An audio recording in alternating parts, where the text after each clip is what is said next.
ada beberapa kodam-kodam yang bisa juga seperti itu. Misalnya nggak jauh-jauh yang kita sering udah tren lah, kodam tekbal atau kebal salah satunya seperti itu. Nah, kodam-kodam seperti eksternal itu bisa dibeli atau dipelajari, Mas. Dibeli artinya mahar dengan uang atau apa gitu.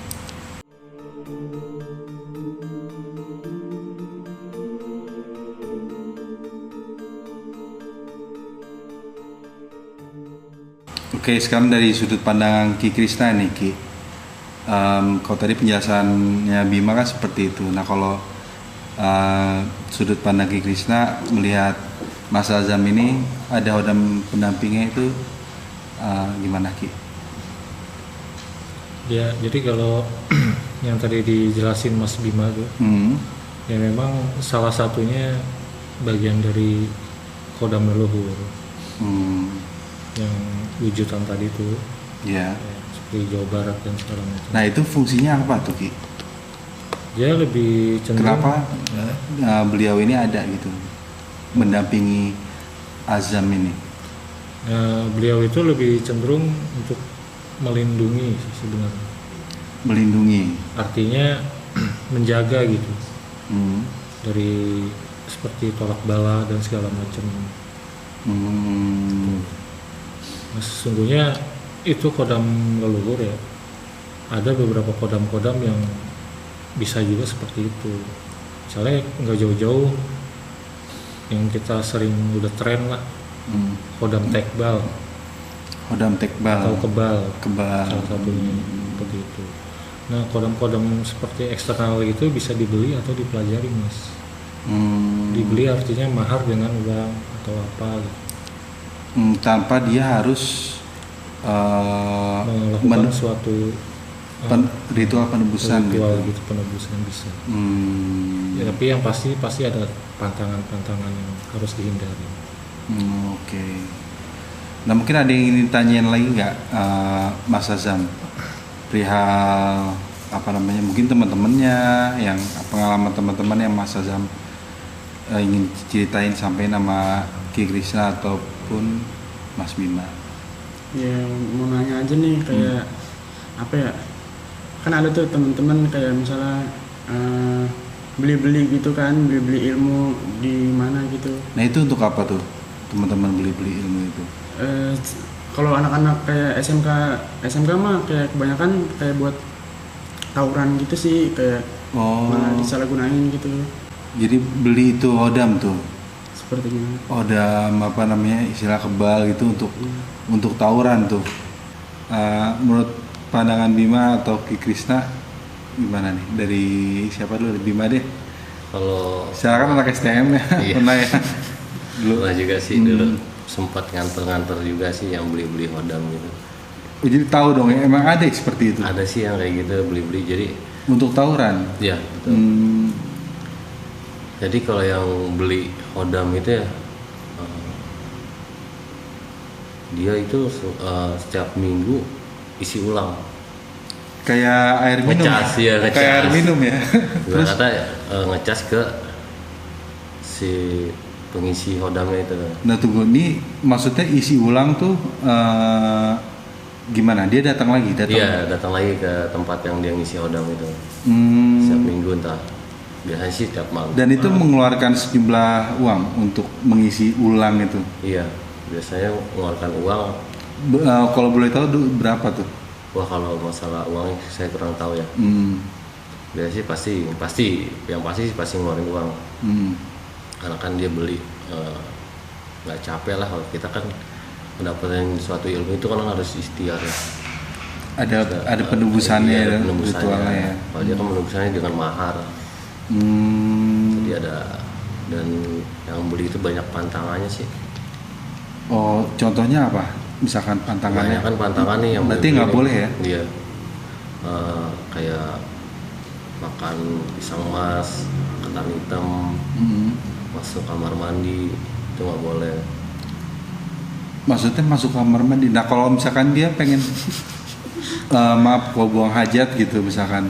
Biasanya dia kayak wapak ya, modelnya wapak gitu. Oh, jadi model kayak benda gitu. Iya, benda biasanya wapak tuh. Dan gitu. benda itu nggak boleh masuk kamar mandi. Iya. Biasanya ditinggal. Kalau masuk kamar mandi ditinggal. Ditaruh di depan pintu nih. Iya, bisa ya. Dia buru-buru nanti keluar ambil lagi. Dompetnya gitu. hilang ya. Dompetnya hilang. Biasa kan orang itu naruh di dompet ya. Iya, Dompetnya gitu. keluar lagi hilang. Lalu di dompet. Oke. Oh berarti itu berupa wapak gitu ya. Bawa wapak. Ada juga yang masukin di badan. Nah kalau dimasukin badan dia nggak boleh masuk kamar mandi juga. Boleh masuk kamar mandi, cuman pantangannya makanan aja masih pisang emas, ketan, hitam. Udah sih, biasanya kalau kayak gitu nih, yang udah nih, yang pernah udah ngelanggar pantangan itu, bawaannya emosi orang itu, bawaannya pengen Ngetes diri sendiri. Iya, ngetes diri sendiri. Oh kalau pantangannya dilanggar, Iya, bawaannya dia ilmu kebalnya pengen dites sendiri. iya betul, Oh oke. itu aja sih. Tapi memang ada ya beli-beli begitu ya. Ada beli-beli. Beli-beli hodam apa istilah isi ulang. Iya, isi ulang. Oke. Ya, pasti itu setiap entah. Itu berapa lama tuh dan misalkan hari ini kita maharin. Iya. Nah itu kita mesti isi ulangnya itu kapan tuh? Biasanya itu setiap seminggu sekali ya, setiap malam Jumat. Itu dia pasti ngumpul Oh untuk mengisi ulang. mengisi ulang. Bahkan pernah kan saya kan STM juga nih, STM 1 sama 1 nih musuhan nih, tapi satu guru kadang ngumpul bareng gitu. Nah maksudnya yang ribut tuh STM-nya berlainan. Iya, berlainan nih, Tapi satu guru. Nah itu pas ketemu gurunya itu di situ ribut juga. enggak di situ Di situ damai. damai di situ, tapi kalau di luar ya sama-sama tahu, sama-sama punya gitu. Oh gitu. Nah gurunya ini kalau saat mereka ngumpul tuh tahu Gurunya pun tahu. si ini sama si ini tuh ribut gitu. Iya, tahu. Oh lucu juga ya. Dan dia ngasih masukan apa gitu gurunya. Ya paling ngasih itu pantangan itu sih. Nggak maksudnya ya kan sama-sama tahu nih. Emang buat dipakai untuk itu sih ya. Iya, benar seperti itu. Dan misalkan kita udah isi ulang nih, terus kita nggak pernah pakai tawuran nih. Tetap ada. Nah itu harus diisi ulang nggak? Kan belum pernah dipakai. Tetap harus diisi ulang. Oh jadi jangka isi ulangnya itu seminggu ya? Iya, seminggu. Walaupun nggak dipakai tawuran, tetap harus isi ulang. Harus isi ulang. Itu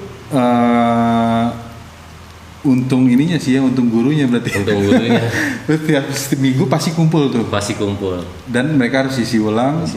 Mengeluarkan sejumlah mahar. Dan itu setiap minggu harus pasti dites sama gurunya. Isi ulang. Dan saat dites itu memang nggak apa-apa. Nggak apa-apa. Nah kalau hodam-hodam biasanya yang Bima tahu tuh hodam-hodam buat tawuran tuh selain kebal apa lagi sih Bim? Biasanya kayak kanuragan ya, orang sekolah itu kan anak-anak muda yang sekolah nih banyak yang belajar silat cuma disalahgunain gitu. Dia punya kanuragan, dia punya kebisaan tapi buat yang kayak buat tawuran lah, buat apalah. Nah itu selain yang kebal itu, yang Bima sendiri pernah menyaksikan tuh apa tuh? Buat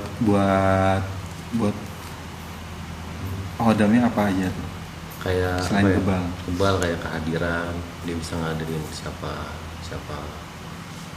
kesurupan gitu lah jatuhnya. Oh, kesurupan misalkan dia ingin menghadirkan suatu jawara siapa nih masuk ke badannya dia. Langsung jadi itu atau hodamnya dia nih, misalkan hodam harimau atau macan, masuk dia jadi macan nih. Biasanya itu yang belajar silat kan ya ngerti lah. Biasanya kadang suka disalahgunain sih kayak gitu.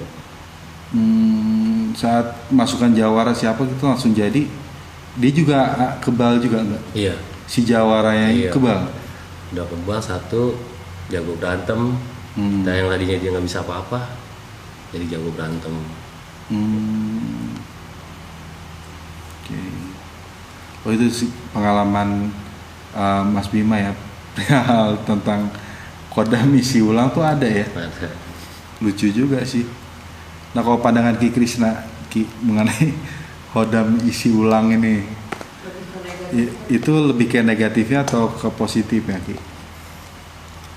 Dan mungkin bisa ngasih saran ke teman-teman sebaiknya tuh gimana gitu Ki? Jadi kalau kodam jenis karakter isi ulang itu Iya.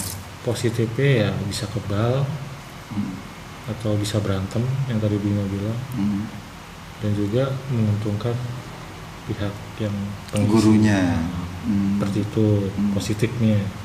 Jadi kalau sisi negatifnya Mas lebih cenderung ke ya banyak pantangan sih. Satu ada pantangannya. Terus yang kedua lebih temperamen dari kesifatan. Oh jadi beda sifat nih.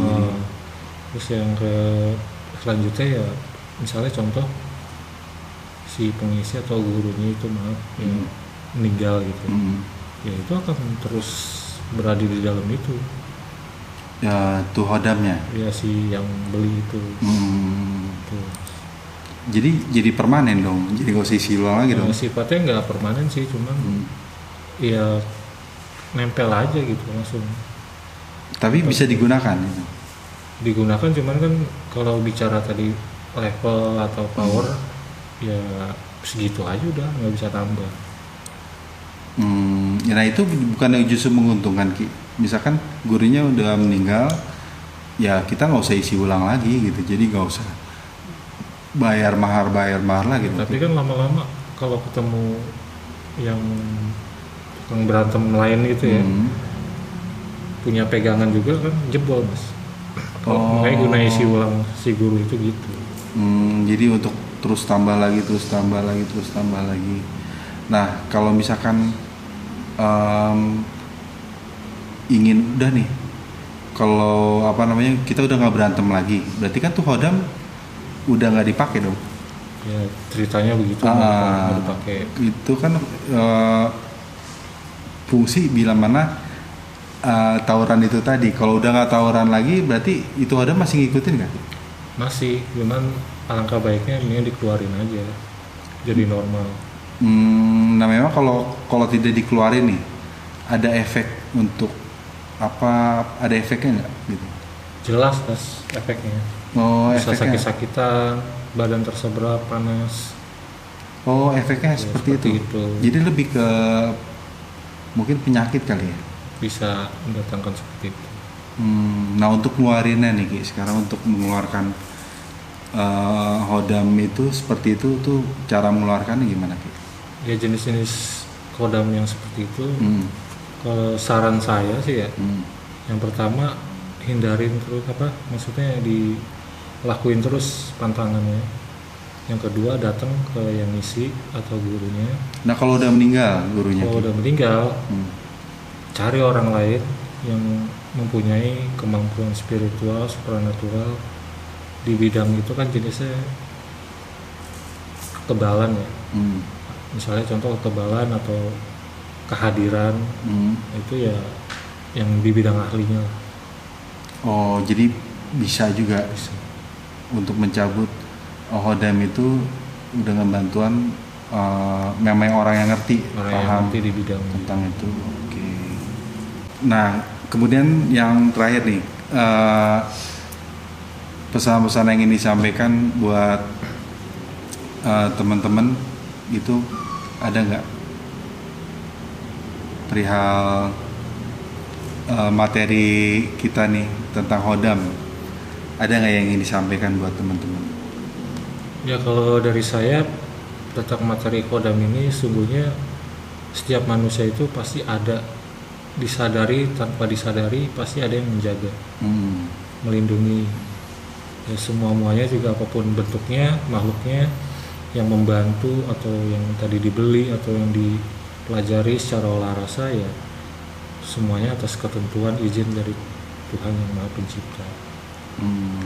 Jadi alangkah baiknya kita mempercayai boleh, tapi ya jangan terlalu dalam untuk meminta seperti gitulah. Karena sesungguhnya kita sendiri udah ada yang jaga ya. Iya, maksud saya gitu. Iya, kita sendiri udah ada yang jaga, udah ada hodam penjaga yang memang langsung dari yang maha kuasa gitu. Jadi kalau menurut Ki Krisa nggak perlu lah istilahnya beli kodam-kodam isi ulang gitu ya Ki ya. Karena kalau ditimbang-timbang banyak mudarat daripada manfaatnya negatif, ya Ki ya. Negatifnya. Kalau dari Mas Bima nih, gimana Bim mengenai materi kita hari ini tentang hodam? Ada pesan-pesan kayak yang ingin disampaikan ke teman-teman? Cukup sih udah di waktu Ya, mungkin teman-teman yang suka tawuran buat pesan-pesan. Nah mungkin teman-teman yang buat suka tawuran nih, itu ada yang sering menggunakan jasa hodam tekbal dan kehadiran, itu ada pesan-pesan nggak? Kalau pesan buat saya nih yang buat tawuran nih, mendingan nggak usah deh. Mendingan daripada nyiksa. Karena itu memang menyiksa ya kalau misalkan. Sih, iya. Kalau udah nggak dipakai lagi itu. Iya, udah nggak dipakai. Yang kata Kristina tadi, badan panas ini, hawanya nggak enak deh. Jadi ke badan tuh lebih sering sakit-sakitan. Iya, sakit-sakitan. Dan juga biasanya orang lain melihat kita feedbacknya nggak enak aja gitu. Ya. Jadi membawa aura negatif kali ya buat yang si pengguna hodam ini ya. Oke, jadi gitu teman-teman, sekilas mengenai hodam dan kesimpulan dari saya pribadi bahwa sebenarnya kita sendiri sudah punya hodam pendamping yang memang berasal dari Sang Maha Pencipta langsung ya Ki ya. Jadi ya nggak perlulah istilahnya kayak hodam-hodam isi ulang gitu, kayak kan kita kan bukan air galon ya. kita manusia biasa, bukan token juga, bukan air galon juga. Jadi ya mending kita mempercayakan semuanya pada Sang Maha Pencipta. Oke, demikian dulu episode kali ini. Tonton terus dan dukung terus channel Titisan Nusantara. Jangan lupa like, komen, dan subscribe. Assalamualaikum warahmatullahi wabarakatuh. Sugeng Rahayu. Ke kolam renang nih, ya kan lagi lihat-lihat. Kok di tempat kayak pernah ada apa gitu. Pernah ada suatu kejadian di kolam renang itu, private pool itu. Di kolam renang itu. Cuman ini apa gitu kan. Kejadiannya ya Bebe ngeliatnya gitu, jadi ada pembunuhan.